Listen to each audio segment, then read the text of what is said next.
Hi, this is Brandy Shantz, and you're listening to Living Chronic. Today I'm speaking with Cynthia Hoyer, former Coast Guard officer, multiple sclerosis warrior, and friend. So, welcome, Cynthia. Hi. So, I know, you served in the military, same as I did. You were a Coast Guard officer, graduate of the Coast Guard Academy, and it was while you were in the Coast Guard that you were diagnosed with multiple sclerosis. So, could you tell me a little bit about what it was like getting a diagnosis of multiple sclerosis while in the Coast Guard? Well, it's kind of interesting because if you look at my timeline, I actually had symptoms at the academy, but being the high performance, because that's what's expected. Mhm. And I knew the academy was pretty much my only way to college. So I just really pushed myself. And because MS has such weird symptoms, you kind of always think, am I making this up? Am I being too dramatic? This and if you go to the doctor, they just sit there and say that you're they accuse you of being a malinger or faking Mhm. it. So I was diagnosed. Let's see, I graduated from the academy in 1996. I went to from Connecticut out to my first ship in Hawaii from 96 to 98. And then while I was on my ship, I was a law enforcement officer. I was a deck watch officer. I was a morale officer. I was what we call shitty little job, SLJO, shitty little jobs officer. We do everything. And you don't get any sleep. And you can go from like the Bering Sea where it's subarctic weather to Panama and Colombia and doing drug interdiction. So that's very intense. You get no sleep. I was doing 2 4-hour watches. I was being a landing safety officer where I'm helping land the helicopters. I'm doing boardings, drug enforcement, fisheries enforcement. It can get pretty intense. I do speak Spanish, but it's only high school Spanish, so it's not really all that great, not really all that fluent. But I would go on as a boarding officer, so you're dealing with the Hispanic uh, and male, female. It's different. It's especially when you're out to sea, they're kind of salty, shall we say? So, and they don't like listening to a female. But I could speak Spanish, and so therefore I knew what they were saying when they were speaking. They were speaking their native tongue.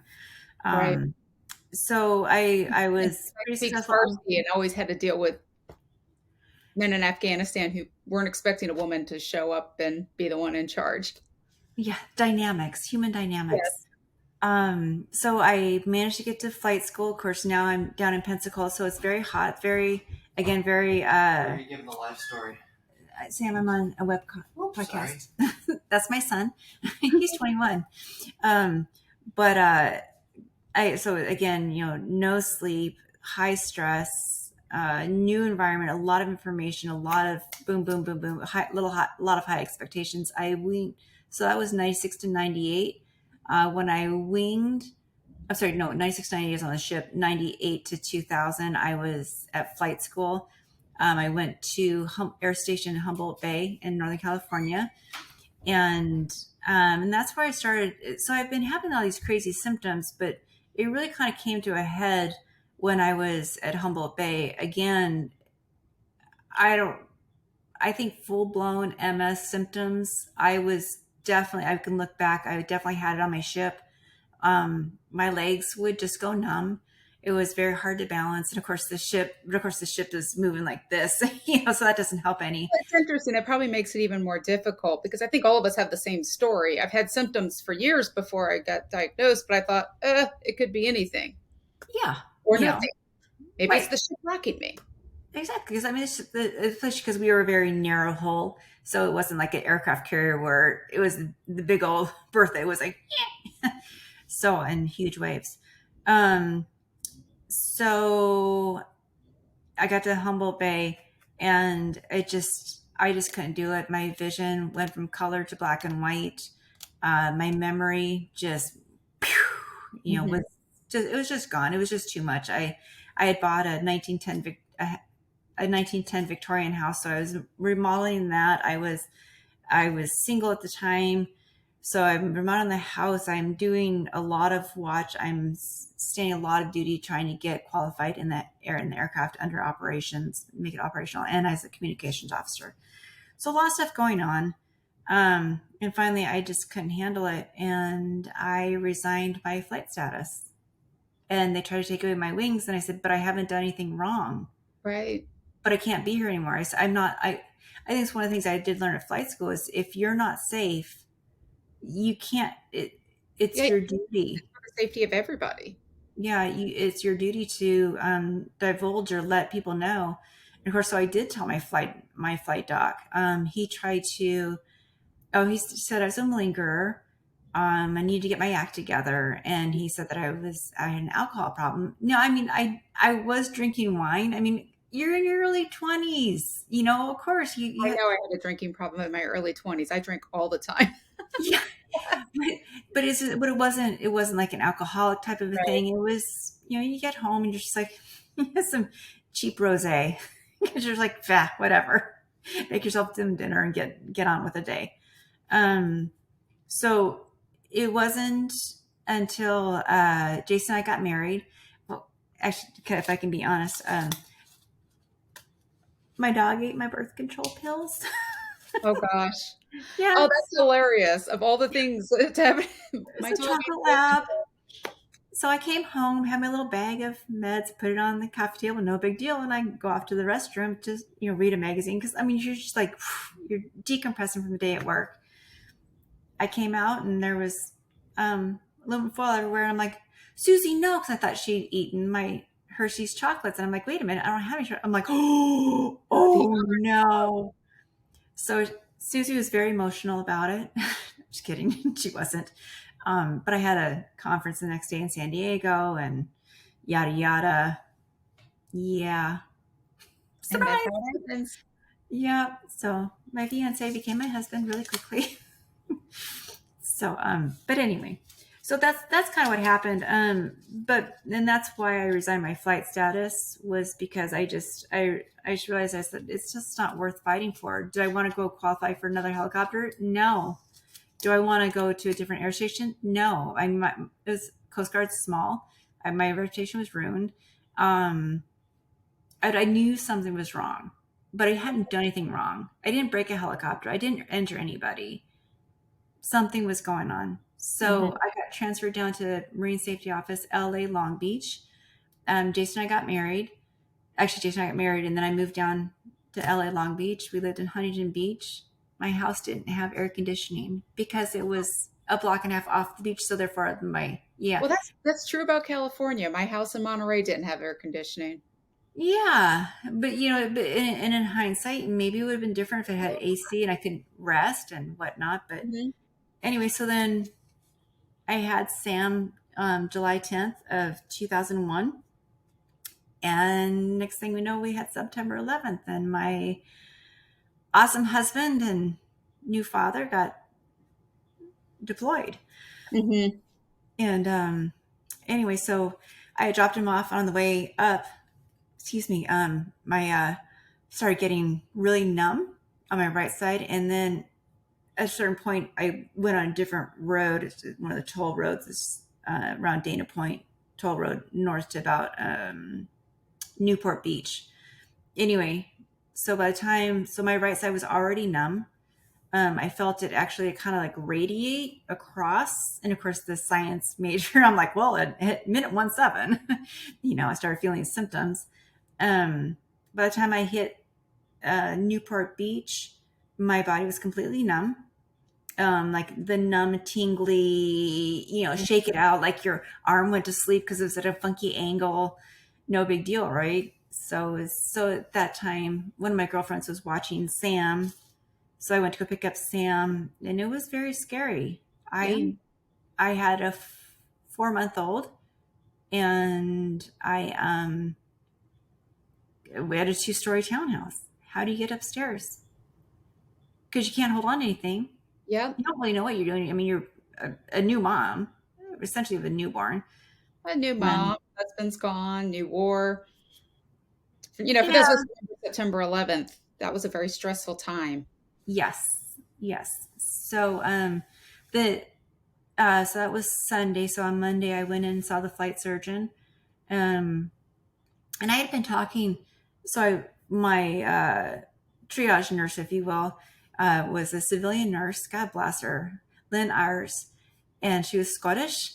And so I told her, I said, this has happened because the numbness, the tingling. I mean, it was so bad that I literally felt like when your chest goes numb and your lungs go numb, and you feel like you can't breathe. And of course, you Mm-hmm. can breathe, but you feel like you can't feel it, but it's like a little bit of a compression. It's really hard to explain, but you can't feel your lungs expanding. You can't, and you're so overwhelmed because you don't know what in the hell's going on. And so yeah, she thank God she was there, because of course the doctor came in, and typical military, he's like, well, I see that you're still you've got a newborn, your husband's deployed, like it was, and he was acting Like you're so suddenly being nonchalant. hysterical or something. Well, somehow it's my fault, and I Yes. was making it up. I was being over dramatic because you just need. Yeah, I know you're overly tired. Don't worry about it. People have babies all the time. Just get over it. It's my fault, and I'm making this up. So luckily, Lynn was there, and she's like, she needs an MRI. She might have MS. She needs to get changed, or she needs to get evaluated for that. And he's like, I mean, you could sit there. He was like literally holding my folder. He's just like, whatever. You're a commander. You're in charge. And I was, and she definitely went to the map for me, and they kind of had it out. And so I'm looking between him, and he's saying, he's blowing me off, and she's getting after him. And I'm like, should I make some popcorn? Because this is a really good argument. But you know what? Come Haven't we, on. I think most women have seen this happen before, haven't we? Where you have that nurse in the room. It's usually a Yeah. nurse. Sometimes it's a younger doctor. That woman who hears what you're saying and looks to that male doctor and says, "No, this is what needs to happen." And I Yeah, find this that is very legitimate. heard the story. I mean, it's happened to me, and I've heard the Mm-hmm. story from so many other people. A friend of mine was diagnosed with cervical cancer thanks to a female nurse in the room who said to the male doctor who tried to tell her that maybe she was just having rough sex, "No, this is a problem. We need to get her tested immediately. And I think she has cervical cancer," which she did. So, for all of us women, thank goodness for the medical, female medical professionals out there who stand up for us. Yeah, and they're like the proverbial dog on a bone. They're like, no, listen, you're Hmm. not hearing what the patient is saying. Yeah. Why and what it would and why? Or I feel like it's almost like a collusion kind of a thing. It's like, what's the difference? Are you paying for the medical procedures? No, you have no reason to not follow up Yeah. on this, to not sit there and say, you know what, I might just be blown out of proportion, but let's send you for an MRI. Let's take a little bit of a better look at this. Let's take a moment, even have a nurse go through it and say, ask these bazillion questions and find out the dates and times if you can, to kind of do the background search for you, to sit there and figure out the pieces of the puzzle to put the puzzle together. But they don't want you. So anyway, so Lynn got me in for the MRI like the next day. And it was amazing. Very long procedure. MRIs are so much fun, right? Oh, well, it's for me when I had to go for my MRI to get the MS diagnosis. It was a 3-hour MRI, but they had to give me all the pills to knock me out. Otherwise, I lost it. Yes, it's very, very cozy. It's way too cozy for somebody who is claustrophobic, that's for certain. Yeah. So to her credit, the person who did my MRI was absolutely lovely. And she goes, would you like a warm blanket? I'm like, yes, I would. Because again, I'm exhausted. I'm working 60 hours a week with the Coast Guard. I've got the brand new baby. Jason's deployed. We've got a chocolate lab at home. I hired somebody to come pick up the dog poop. It was great. I'm like, who did I make it out to? Can I pay you 6 months in advance? Yeah, you're godsend. Thank you. But so anyway, so they took they got the results back, and she got me in with Dr. Hornstein, who happened to be like the top 5 neurologists in the country. His wife was a counselor, and she was with the MS Society. So I was so fortunate. I'm so grateful that they got me into like a therapy group and whatnot. But yeah, so that was so. In the Coast Guard, you're not allowed to be in the Coast Guard with Right. MS. Once you have MS, Crohn's, lupus, You're your military career is effectively over. They're getting you out of there. It's just a what? matter of whether you get medical retirement, Mm-hmm. ability, and that in and of itself is, a fight for your life, really. Well, that and there's nobody you can't talk to. And I don't know about Army and the Navy, like the larger services, but the Coast Guard, we had nobody. It's There the was no. same. You have to There, reach out. Often people hire attorneys. yeah. You're losing your entire career and nobody's really. And if the military is looking out for itself, And they want why? to give you as little Who's as money? possible. They're there for Uncle Sam. Yeah, whose We're money are they here. Let's saving? see how I little we mean, can give you. yes. So the Coast Guard wanted us to discharge medical discharge at 30% from the Coast Guard, and they said, "Well, that's okay. You just go through the VA, and the VA will make up. You could deal with the VA. VA will help you." No, they won't, because there's nobody there to help you either.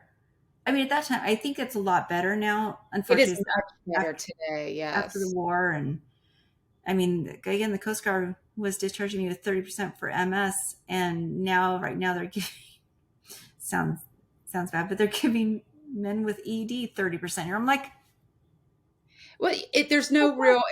I mean, that's a conversation for another day, certainly, but there's no right. real equality in the Mm-mm. disability often. I've met people. Well, there's a guy who used to work for my husband who is 100%, but he lost his leg in Afghanistan. So it makes perfect sense. He lost a leg. Hmm. But, you meet other people who are 100% and, they've got a bad back. Are those equal? Do they have to be equal? Maybe not. But it Right. is certainly a system that's very difficult to get through, and understand how do you get what you're deserved after the military has, you know, They're done with you.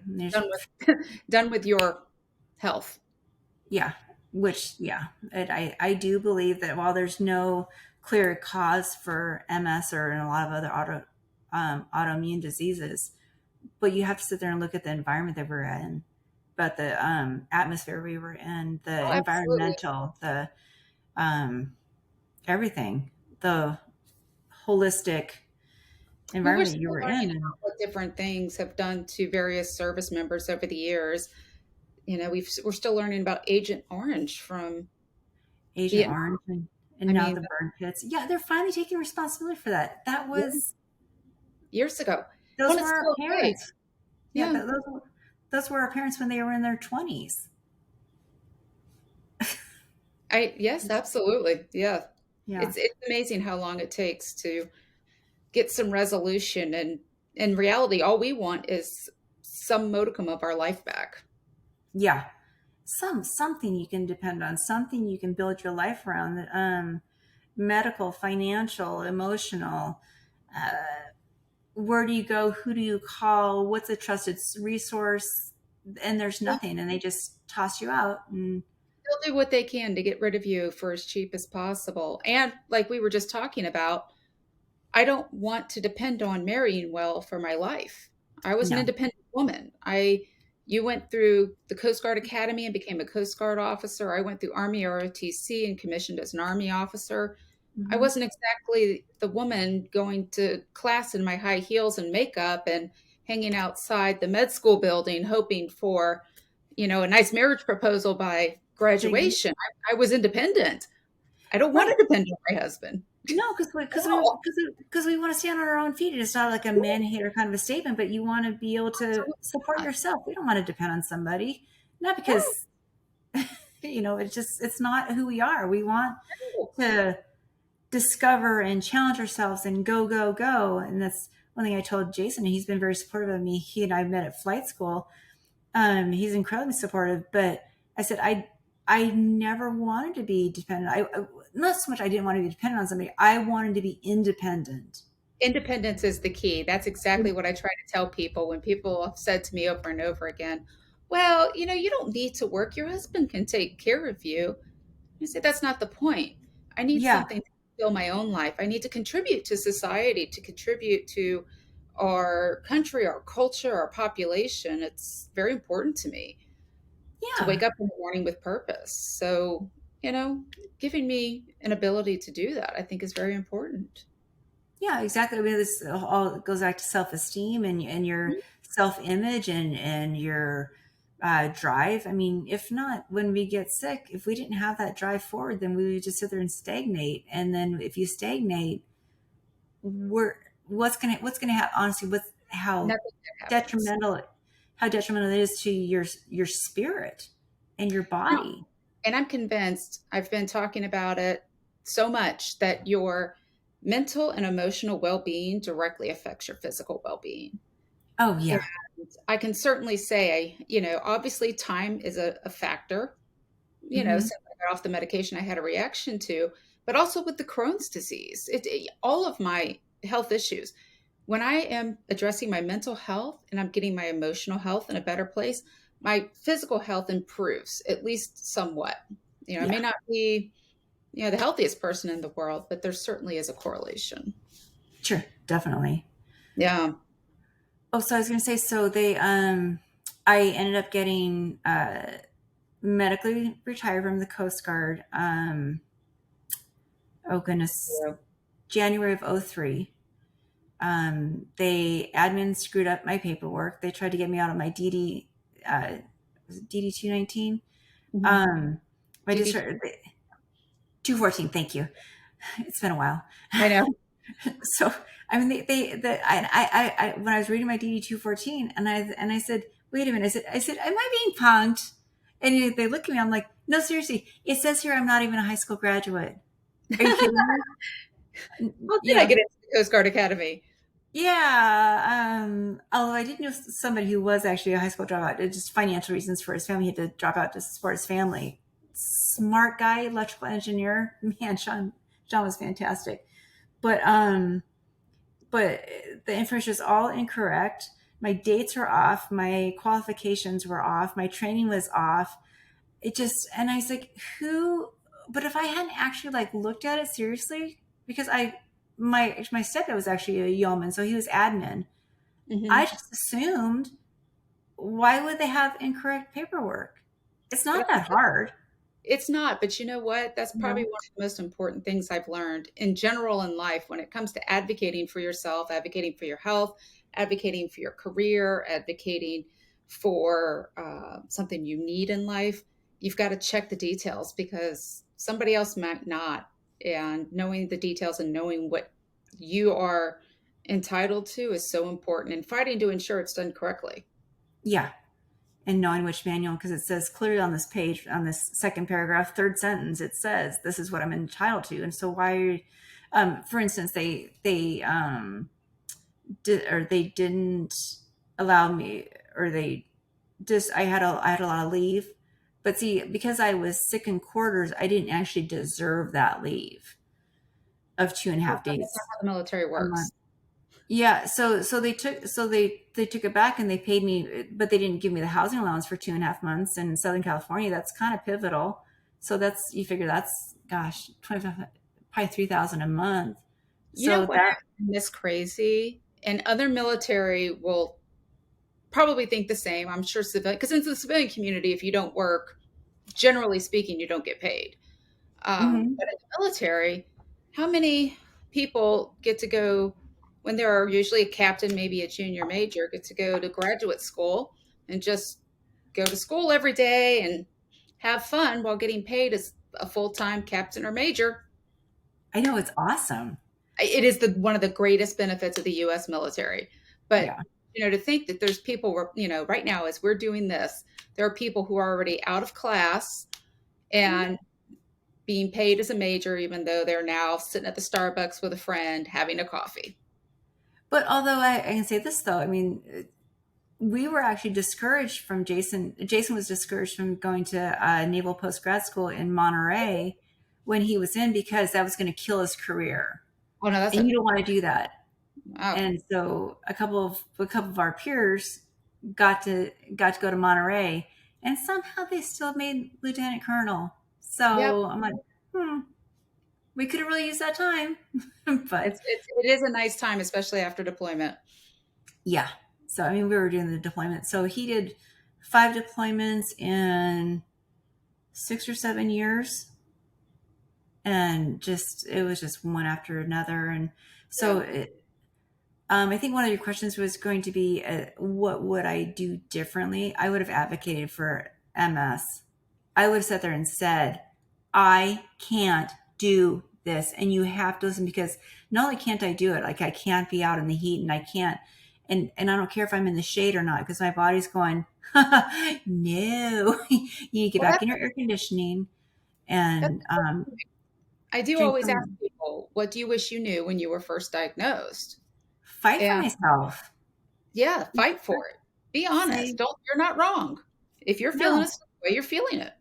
Yeah, and you need, and we need to hire a nanny. We need to hire a babysitter. We need to Yep. hire housekeepers or something, because it was just, but it's all, I'm a Marine Corps wife and I can do it all, and I'm going to Yeah. We all think make we can. brownies for the meeting, and I'm going to help this young wife, and I'm going to, get us ready to, make us all spiffy for the photos and the command fun, the mandatory fun type thing.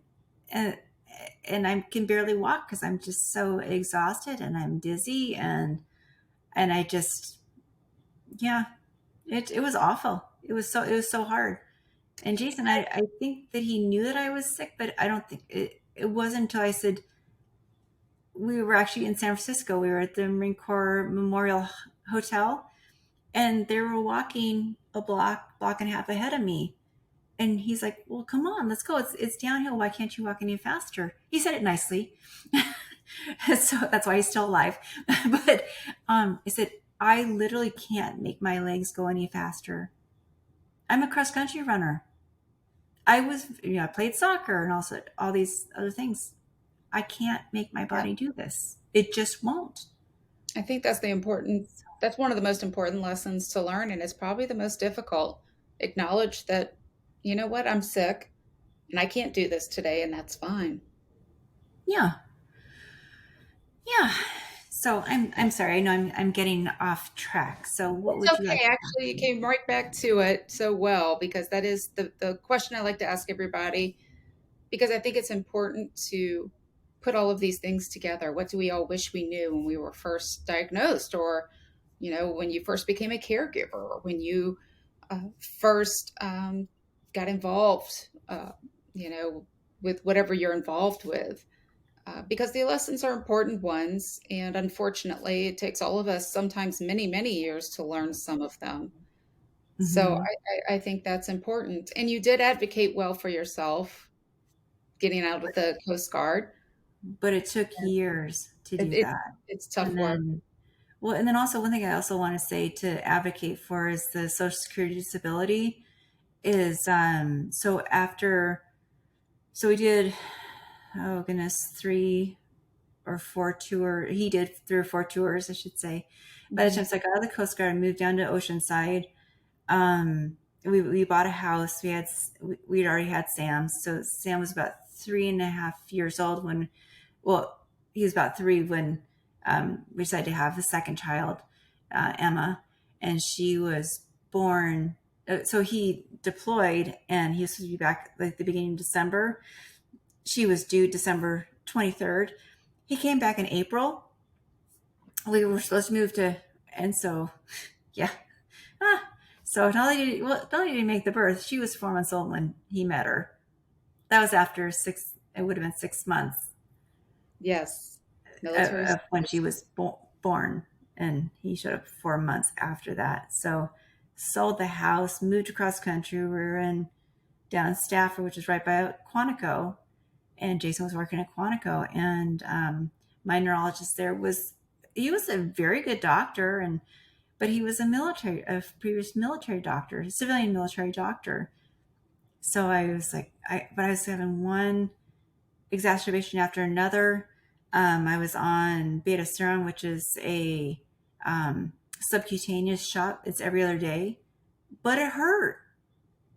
and I'd have these big red welts on my legs, my back, my arms, and tops of legs. And again, I mean, really, do you want to get stung by the hornet every other day? No. So you're like, did I do it the other day? I'll do it tomorrow. And so I wasn't very as compliant as I should have been. Anyway, so I said, I'd like to change medicine. And he said, well, why would you go to a different medicine? You're not compliant with this one. I said, I'm not compliant because I'm having big red welts. And so anyway, and then I said about going for Social Security disability. But again, I've not been told anything about this stuff. I have no idea who to call, how to do it. I think I was It's one like of a those big infomercials, call now for malpractice or whatever. And so I wanted to file for it. And he looks at me and he says, do you really think you're that sick? But it was kind of one of those, question you. I think you're being a malingerer. Are you really that hurting? And I felt like I should have said, yes, I am. But it wasn't until I stood up for myself. But again, by that time I'd already been denied 3 times. Wasn't getting any help from him. And luckily we had moved back to California anyway. So I tried it when I was back in California.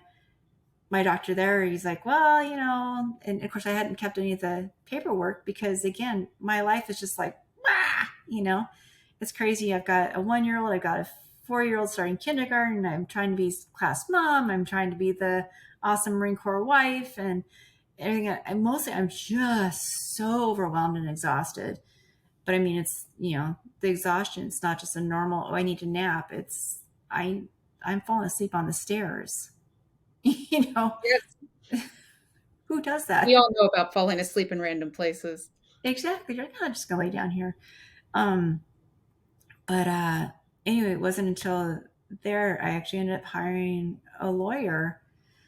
$12,000 and 2 more years of him in his office filing the paperwork and doing this stuff and doing that stuff. Now I tried to do it myself. And I remember crying to Jason. I'm just bawling. I'm like, can you please help me? And he's like, it's just government forms. It's not that hard. In his brain, you're right. It shouldn't have been that hard. You know. But when you have to focus on the ability to get up, get dressed, eat something, make sure you schedule or try to schedule a nap and, accepting when you're so focused on living your life on a 24-hour basis, you don't have time for the thought process and the scheduling and time, the timelines that need to be submitted by and notarized or whatever, because you're just like, you just can't do it. And you don't know why you can't. You used to be smart. You're right. And I think we've all had, you have the severe fatigue. We've dealt with the brain fog. I had a big problem with brain fog just last week when I did my previous podcast episode. I kept forgetting words. And Yeah. does that mean I can never do anything? No, of course not. But at that moment, did I need a nap? Was that particular task difficult? It was. Yeah. It was. And you feel like such a failure. I do. You're like, why can't I get my stuff together? So yeah, so 12, I think it's like $12,000, which is not tax deductible, FYI. It's not. But But you did finally get Social Security disability. yeah, Huge fight. finally, yeah, and I'm so grateful for it. But again, if I have issues with trying to do this, and not to toot my own horn, but I went to a good college just like you did. We're And when, like I always tell people, I'm a pushy broad. yeah, It's in my we're DNA. going and going and going. We're like, yes, there's a problem. Yes, I've got a solution. And let's go, and schedule and and get everybody working together and on you go. And I couldn't. I remember I had a panic attack trying to get to the commissary because I was picking up birthday cupcakes for Sam's birthday. He was in 2nd grade, and I have a full-blown anxiety attack because I'm worried that I'm not going to get enough cupcakes. I'm not going to have enough miniature cupcakes that are all sealed up, and so you can bring them in there because you can't make anything yourself. and And it's cupcakes you're just doing all you can. for a second Our grader. next I'm So our next podcast together, I definitely want to talk about anxiety because we all deal with anxiety. It's such a big part of having an illness, a chronic illness. And nobody talks about it. It should the very first thing I believe should be done when you're diagnosed with a chronic illness is you should also be immediately sent for mental health care. Put them as a part of your team. Make that a part of your health care plan. yes, We all deal with anxiety. I've had panic attacks over things you would never believe, but it's it's, part of our I life. mean, well, between anxiety and depression Mhm. and just, and the shame, Yep. because you can't do stuff anymore. Yeah. We're both pushy rods, and Yeah. But you brought and we now I can, can do everything I and, want to. It is and difficult. we're so dependent on somebody else, and it's another thing that kind of kills our spirit too, because but It does. But it's a fact of life. It's a yeah, great point to end on. You know, best thing to learn is to advocate for yourself and really stand up and say, "Hey, I'm sick. This is what I can't do." And then every day, the stuff we're going to keep learning and keep talking about is depression, anxiety, and the shame of feeling like you're not being the best you because of your illness. yeah, And because that's we can really do better. It's that's, like, I'm that's our trying, I'm life. really trying. Oh, I think, and also, so keeping screen for the anxiety and depression, but also allergy testing.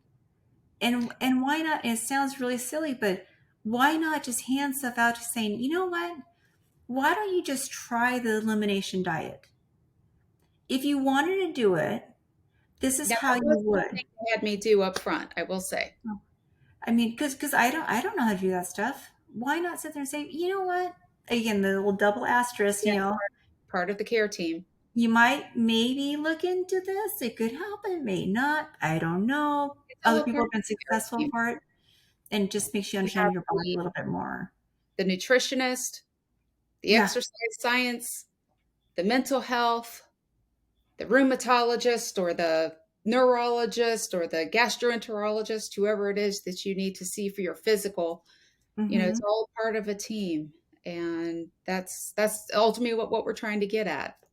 Find a Yeah. way to get that perfect team put together so we can better live our lives. And for some of us, the attorney to ensure you're getting what you deserve from the VA or Social Security disability.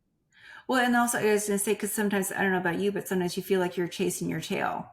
Between chasing your tail and then the whack-a-mole, boom, boom, boom, because you're exhausted. Well, then, okay, am I hydrated? Am I eating properly? Again, nutritionist and sensitivities. And then do you have rest? Have you been hydrating? Or have you been drinking too much coffee? You know, It's a daily battle. so. It But really is. I'm just happy to be here, and thank you so much for asking the Thank you questions. so much for coming here and sharing your life and what it's like for you to be living chronic. Thank Yeah. you, Cynthia. Thank you very much, Brandy. Appreciate it.